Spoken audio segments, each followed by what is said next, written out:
My next guest is a professional mixed martial artist who made his debut on Uriah Faber's A1 Combat 3 in May of this year. I am pleased to welcome Mr. Exie Benitez to my podcast. Exie, thank you so much for being here, man. And you look crisp.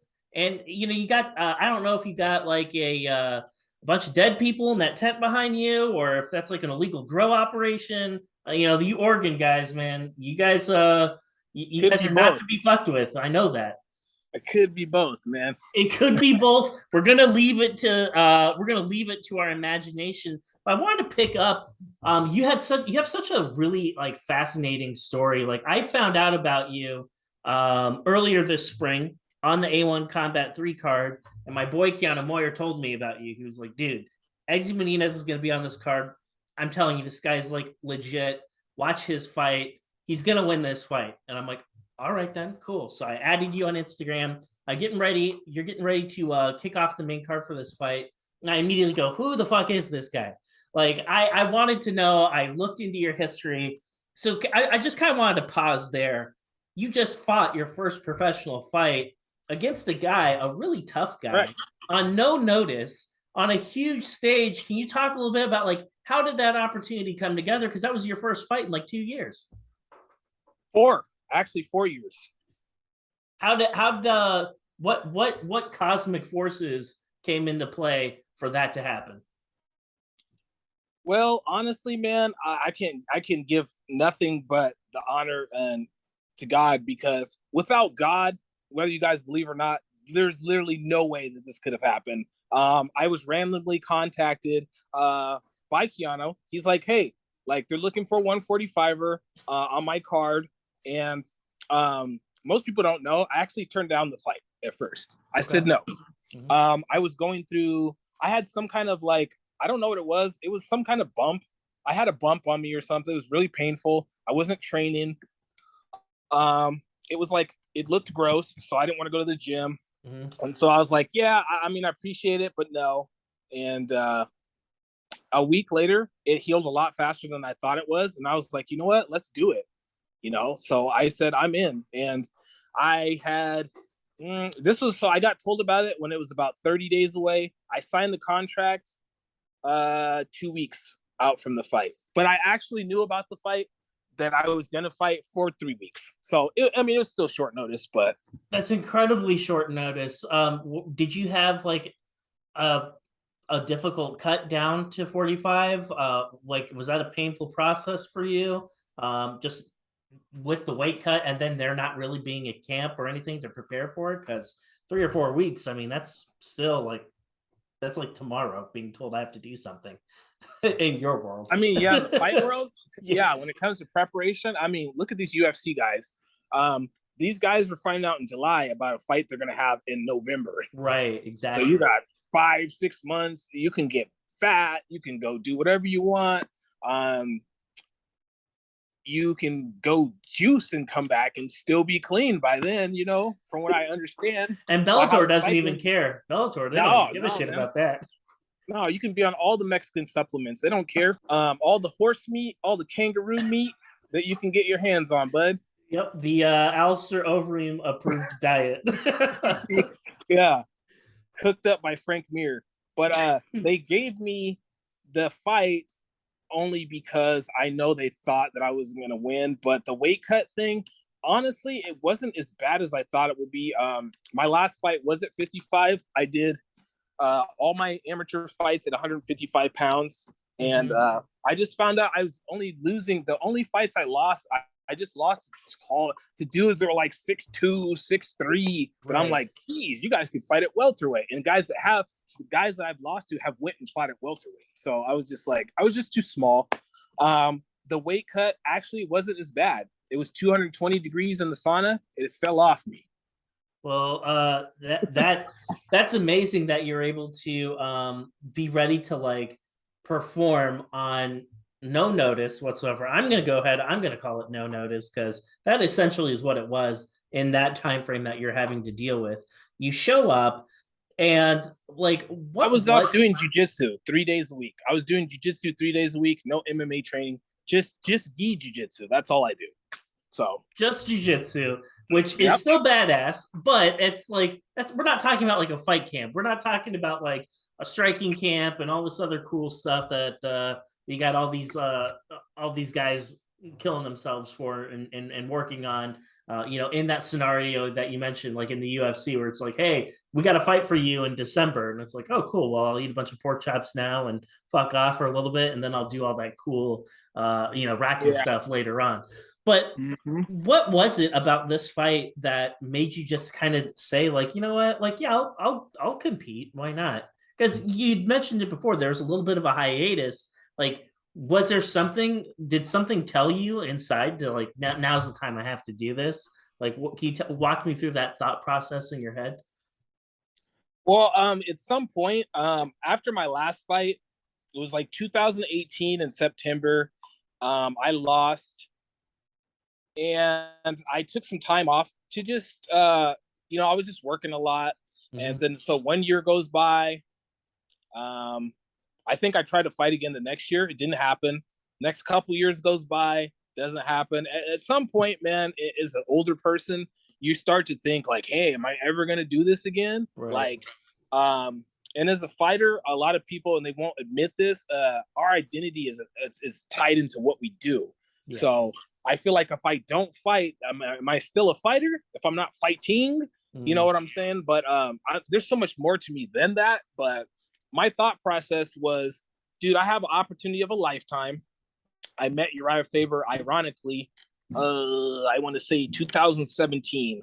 I took a picture with him at the Roseland. We were actually watching Keanu fights. Oh, cool. So funny. Yeah. I don't even remember why he was there for Submission Underground. That's why he was there. That would make so sense. I met him. I sat down with him at the table. I said, hey, man, can I sit down with you? And he's like, sure. We were watching Eddie Alvarez, Dustin Poirier, #1 on the screen. So, and he was the coolest guy. Once I found out he had his own promotion, that was even better. I mean, I used to live in Sacramento. I actually grew up street fighting down there. So to me, it was just the natural. It was just a no-brainer. I had some of my people from down there come watch. Not as many as him, but I had a couple people there to come watch me. Yeah, it was a no-brainer to me, man.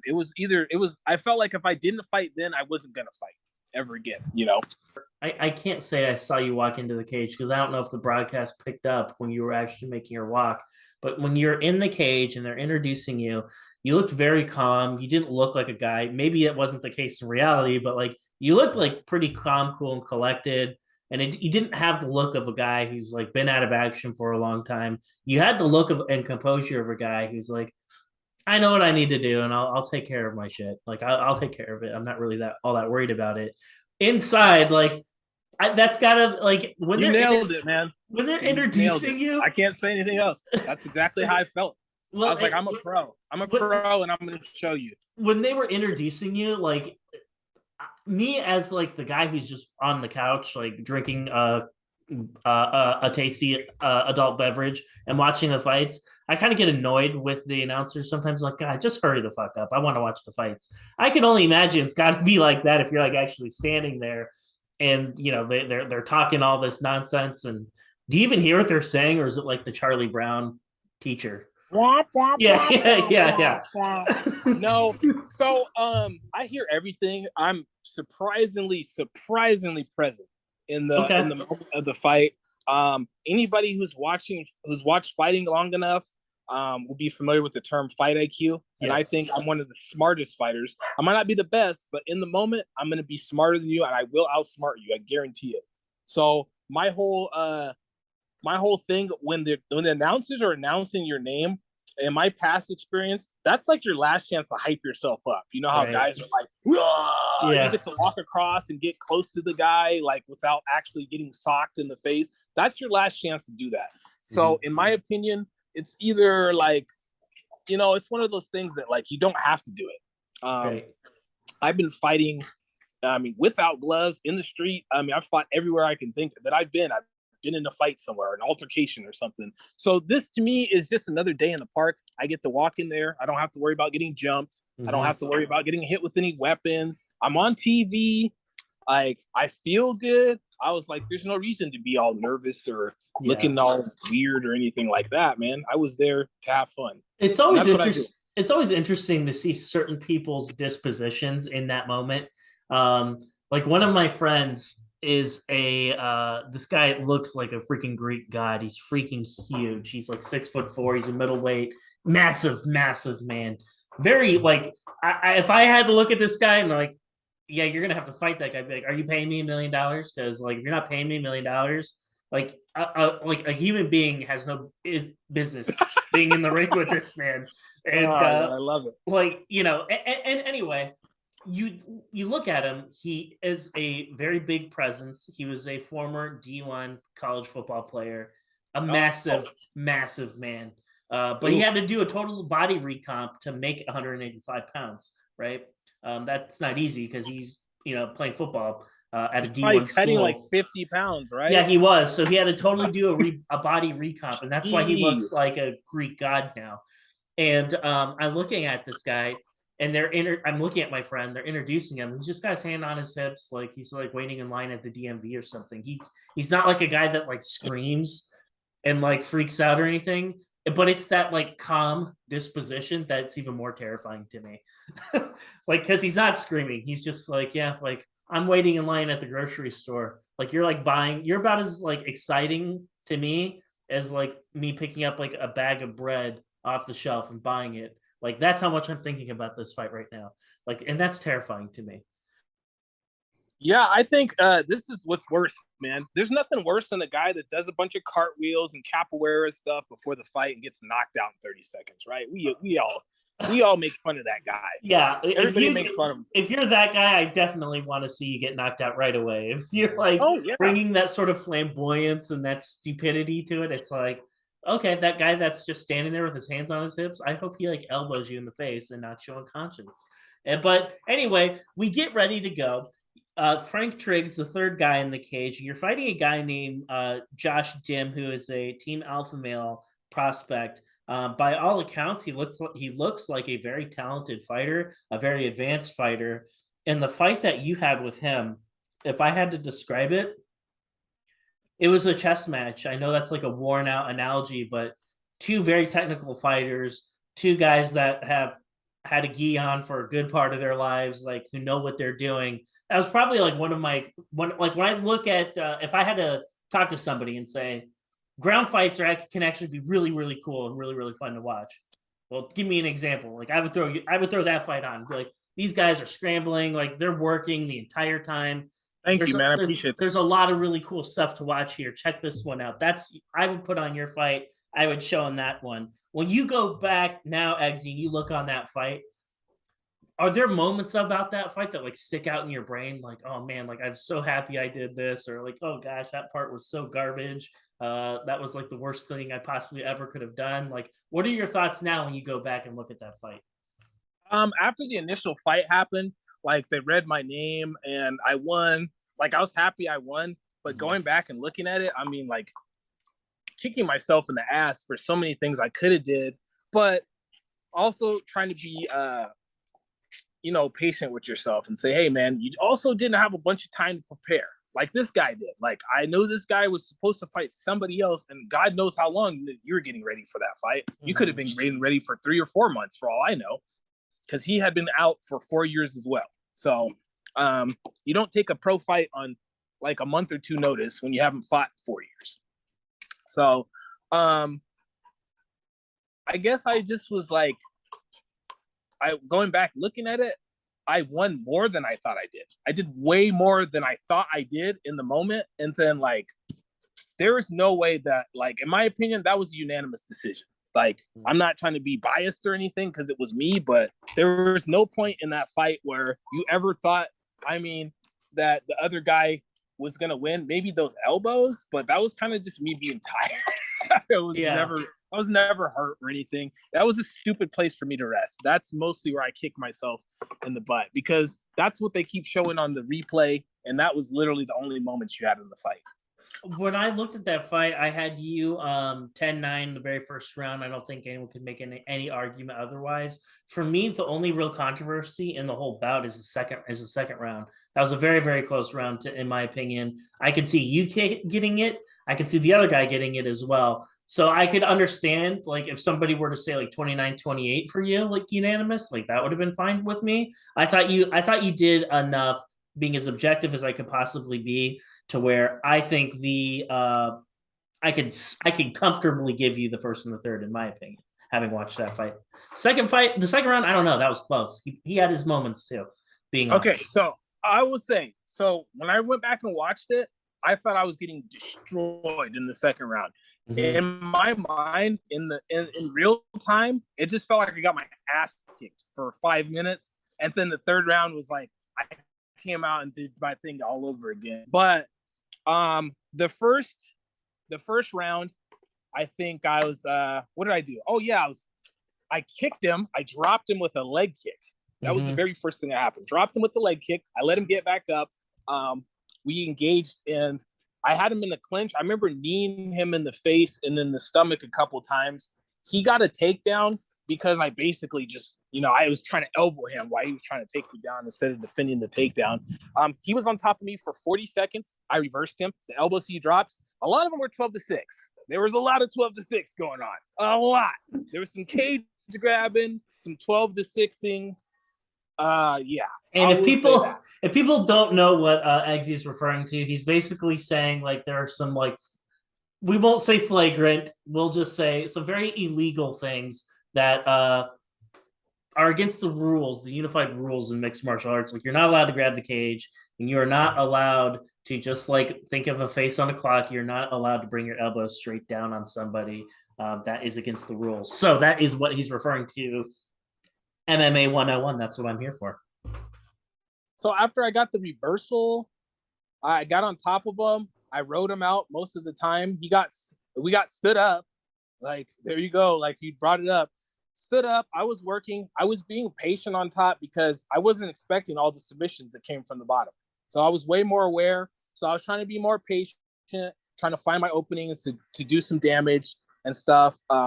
Definitely wasn't trying to do the whole wet blanket thing. Right. But once we got in a different position where he got on top of me or something, I hit the switch on him to the Kimura, to the armbar. I had him in a Tony Ferguson, Charles Oliveira. I was like, holy shit. His arm it felt like rubber. I started to let go. He turned out and he got on top of me. And that was the last 10 seconds where he dropped those elbows. Mm-hmm. Yeah. They were like, oh, the announcers were like, oh, I would call that a 10-8. Like, chill out, man. Yeah, relax. I did relax with the 10-8 talk. I definitely remember hearing that on the broadcast and thinking, I love you, bro, but relax. I remember thinking that on the broadcast. Point, that on the broadcast. Like that seems a little bit extreme, but it is what it is. We all know whose friends they were. What were you ever like thinking to yourself, Eggsy, before you were like when you're just reflecting on the fight and preparing for that fight mentally and then physically, it's like, does it ever cross your mind like, okay, I'm the B-side guy, I'm the guy from Oregon, if this goes to decision, like the possibility of me getting screwed over is moderately high? Is that ever something that comes into your head, or is that just something that you don't even really think about, honestly? Well, up until that point, I've lived up to my moniker. I've finished every opponent that I've ever won, or I get finished. That's just my style. So there's never going to be any of that. Oh, I think I won, or maybe the other guy did. It's like, no, the other guy's face down. There's no question about it. Or I'm face down. I can't say anything about that. Was that going into my head? Not really, to be honest. After the first round, I thought I could get it done in one, and I was pretty sure after the first round it was going to go all three. So I had kind of dug into the trenches, so to speak. I kind of just was like, just do enough, like score points. That was I was never trying to finish after the first round. So that was like my, besides that submission, but my mentality was not worrying about the judges, just scoring. Because if you worry about like, oh, am I winning? Am I losing? You're probably losing. You know, there's two sides to that. But if you have to think about it, it's probably not a good thing. You know, my corner wasn't telling me anything about you're winning or losing or anything, and that's probably the best advice you can give a guy. Unless you're really losing, you got to go, go, go, go, go. Mm-hmm. You know, but yeah, I wasn't really worried about the decision, to be honest. I knew in my heart I won. I knew that. Everybody else knew that too. He knows it. We've talked a lot. We've talked a lot since then. Yeah, we're cool. We're cool. Well, I would hope so. I would hope that post the fight, like I'm cool with everybody I've ever fought. Everybody I've ever fought becomes a fan of mine. They start following me. We follow each other. We talk sometimes. That's the way I prefer it, man. Well, it's nothing personal. No, it isn't anything personal. And you know what? He's only going to get better fighting people like you. It didn't work out for him.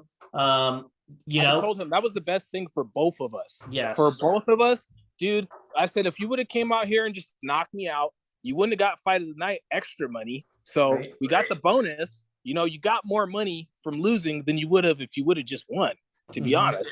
And the experience is immeasurable. You can't put a price on that experience. You have 15 minutes of professional tape to watch of yourself. Yeah. I think it's only going to be one of those things where when you go on in your career and you take on your next opponent, and then when he does the same, it's like, well, I'm not going to fight the guy I just came out of the octagon with. So that right there's a mental win. It's like, oh, I get to fight a boxer now? Oh, thank God. Like, great. I don't want to fight a guy. I don't want to fight that guy right now at this point in my career. Like, give me a boxer. Give me a guy that I know I'm going to have a competitive advantage against. Give me a specialist, please. Right. And I'm sure that's like a mutual feeling for both of you, because I'll say this: like his ground game was very impressive to me too. Like he that guy that you beat a real guy. Like that's somebody that you should be proud that you're able to get a win off him, because he's good. I was very impressed by him. He's the shit, man. I told him, I said, hey, next time, your next fight, dude, you're going to fucking kill it. That was the best thing that could have happened to us. A lot of people don't know, but the whole fight, we're in there, we're talking to each other. Oh, wow. You couldn't tell. He started talking to me in the first round, and I was surprised. And I was like, he's not talking shit, though. So I was like, okay, I guess I'll appease you. I remember the first thing he said. So he throws up all those triangles. He goes for the arm bar. He had me in an arm bar, but I need my way out of it. Mm-hmm. And then once we got out, I remember being on top of him, and he was like, why are you so fucking slippery? And I just started laughing. I was like, come on, you're in the middle of a life or death struggle, and I'm trying not to laugh. I'm just like, I was like, I don't know. I'm sweaty. I just said, I don't know. We're sweaty. And so, yeah. And at some other point, I was covering his mouth, and my corner was like, cover his mouth. He don't like that. He pulls my hand off his mouth. He's like, hell no, I don't like that.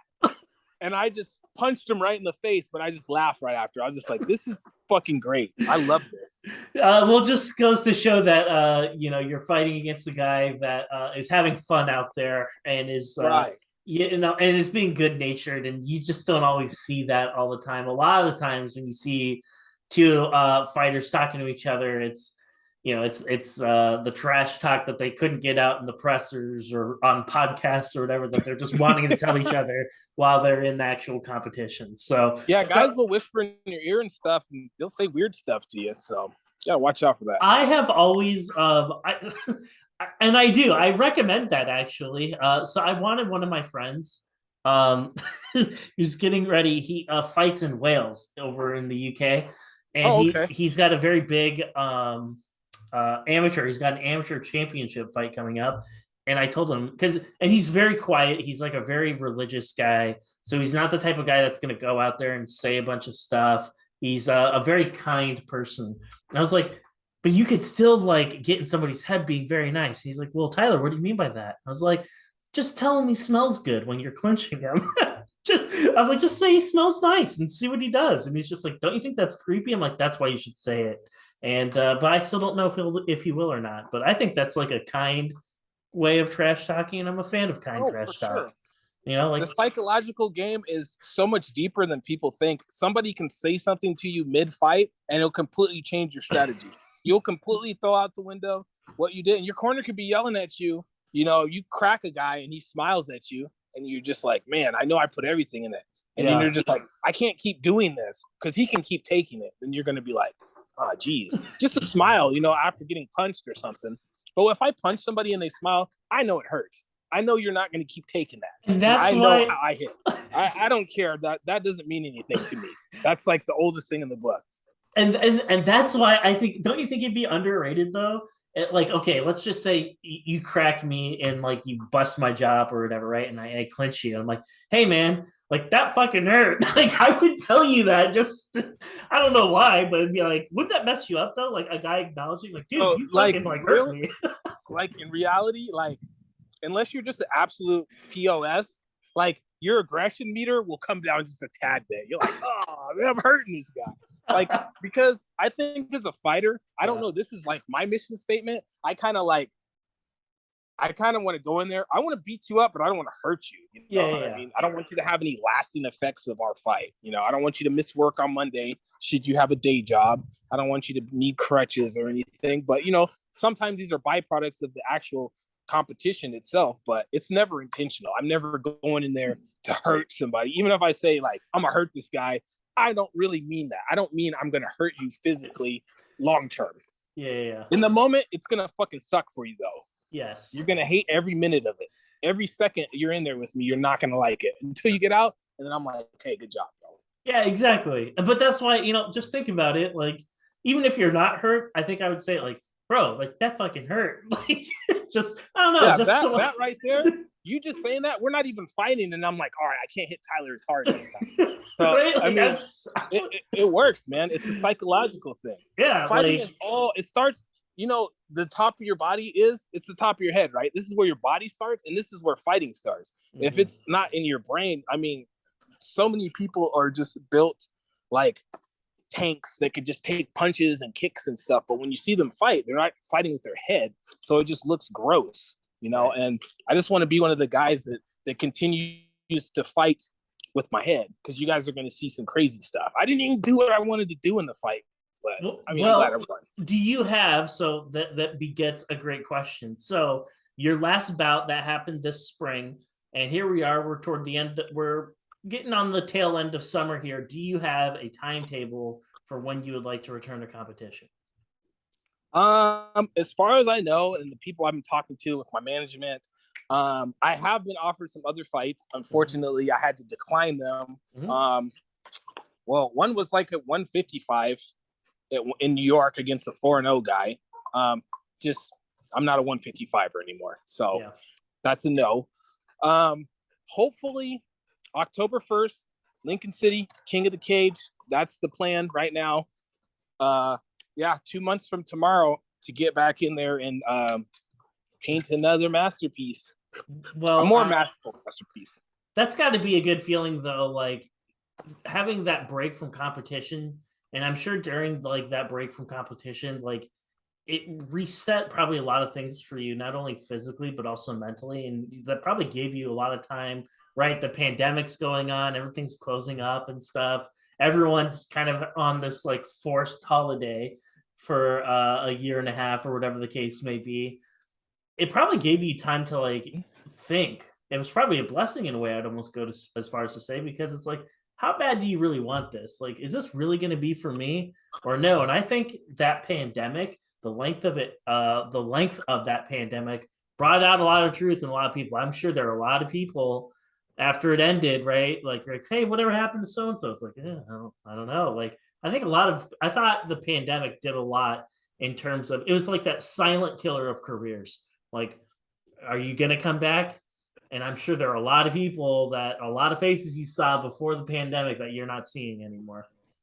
Yeah, man, you're 100% correct. I feel like a lot of people, basically, this was like your make or break moment. It's like, okay, things aren't going your way. Things aren't going anybody's way. Not your way. Like you can't even get into your gym if they're really following the guidelines. So how bad do you want it? Are you going to go take yourself to the high school? Are you going to sprint stairs? Are you going to push sleds? I'm doing Muay Thai knees on football sleds. I'm pushing it down the field with knees. You know, how bad do you want it? And a lot of guys, like you said, they never came back. A lot of buddies of mine, I can't even call you to train with. I can't even use you to help me get ready. No offense to them, because you're not ready. Right. You know, I'll hurt you. I'll end up hurting you, or you're just too out of shape. You can't give me the workout I need. So for me, I was supposed to fight in December of 2019, but for whatever reason, I don't know, I showed up to the venue and they told me I missed the medicals or something, even though the doctor was there. And he could have been like, "You're great. Go in there and get beat up," or whatever you're going to do.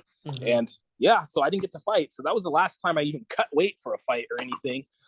I just was never going to give up, man. But at some point, you know, during that not doing anything, you wonder, are you going to fight again? So I try to keep myself busy. I did IBJJF, Pan Ams twice last year, got a bronze once, and just doing jiu-jitsu competitions, man. That's basically all I was doing when I could. So before I let you go, Exie, I want to take, I don't always get to talk to like, jiu-jitsu god. So I'm going to take advantage of this opportunity, right? I'm going to take advantage of this opportunity while I can. The Pena fight versus Nunez. I have to ask your opinion on that fight that happened last night. That was a freaking bloodbath of epic proportions. And Juliana JP got blown the F up. She did, yes. She got really hurt. Somebody called the cops. This woman's over here getting assaulted. I wanted to ask you your opinion because it looked.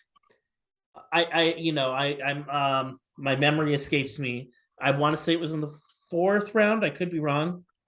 I thought Pena was very, very close to getting her in an armbar, and there were a couple of times where I thought she was trying to set up a triangle, it wasn't working, and then she like shifted over into an armbar, and it looked really tight. It looked really I was talking to another one of my friends who fights, and she told me, that's all great and well if you're working off your back in the beginning of a fight, but she's a bloody, sweaty mess. None of that shit's going to work right now. She should have gone for a takedown. She should have tried to get top control against Amanda and tried to work jiu-jitsu from top control. Wanted to like get your opinion. I want to pause there and get your opinion. Like, what were some of the things that you saw in that fight? What are some of the lasting memories of that particular bout that stand out in your mind this morning?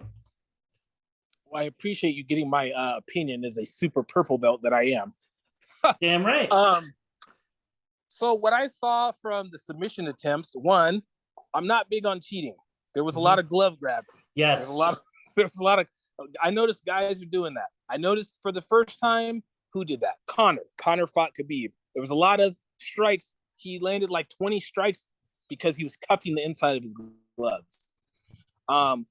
I like that Juliana was going for the submissions, but at some point, your friend's right. Once you get sweaty and bloody, certain submissions kind of go out the window. You know, I feel like the bars, when you're going for leg locks and heel hooks and stuff like that, where you could literally just slip off. A choke is a more secure thing. It doesn't matter how sweaty or bloody you are. Anacondas, Peruvian neckties, Darce chokes, those things like that. Those are the things you're going to want to go to more. One thing I kept seeing her go for is that she'd go for like a omoplata, which ain't going to work in MMA. And you know, the only way she was able to hold her down is by cheating, by grabbing her glove.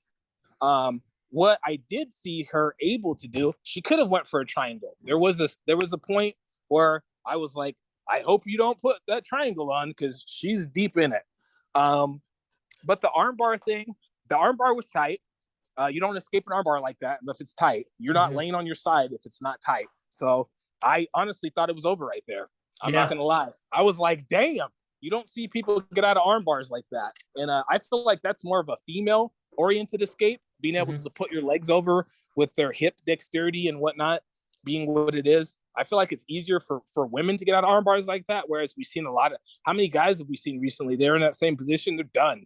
It's over. They're laying next to each other, getting arm barred. So Juliana, yeah, she 100%. I feel like if she was gonna win that fight, and I knew she wasn't in the first minute after she was getting hit with those hooks, and like she was flying off her feet, I was like, holy crap! Yeah. Like you got to get it to the ground, girl, if you want to win. And yeah, my buddy actually trains up there with her in Sikjitsu. Mm-hmm. Yeah, we were talking about it, and he's like, "Yeah, I think he thought of Amanda was going to get it done this time, just like I did." Yeah, it was really interesting. I actually thought Pena was going to win, not because of any sort of. I just kind of maybe put too much of a premium on the mental game. I know I know without exposing the innocent. I know some people who know Amanda Nunes or have trained with her in the past and have a pretty good relationship with her or did at once upon a time. And upstairs, not the most locked down person you would think for somebody as dominant as she is. Not wrap tight. Okay. Yeah, not locked up upstairs from a you know what I'm trying to say. The mental part of it is what kind of challenges her. And I think you saw that, like, that whole, like, those whole headphone things on, that's not to look cool. That's to, like, calm her nerves. Yes. Her back, she wouldn't look at Pena when they were doing the announcements. I don't know if you noticed that too, but there are little things in her game.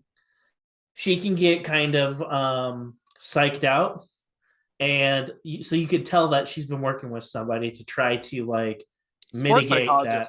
Yeah, maybe. And I just thought to myself, I was like, Juliana Pena is like the only person I have, like, heard, like, talk trash to Amanda Nunes to, like, the extent that she has. And it's like Amanda never really worried about that before. Like, people already lost to Amanda before the fights even started. Mike Tyson effect. Exactly. Yeah. Right. Like, oh shit, I'm just here to to be a body. Yeah, I'm here to get beat up and to get paid. Where's my show money? Like she had that effect. Man. She had that mystique on people, and then she lost, and then all of a sudden, like, she's no longer this, like, invincible force. Like, she's like an actual immortal that can be beat, and that had to have done a lot for her psyche, because she doesn't lose. Like, it very rarely happens, and for somebody of that caliber to lose a fight, I mean, that probably did a lot on her. So think about Conor Nate, number one. Yeah, exact same thing. Conor never, when he's at press conferences, he's Swiss cheesing people just with words. They literally don't have anything to say. Yeah, and they're like, and then they get knocked out on top of that. And so Nate Diaz was the first person to talk shit back to him, and he was like, well, this is uncharacteristic. I'm not used to this. And he's the first person that he hit with the left hand that didn't go to sleep. Right. And so he was super tired.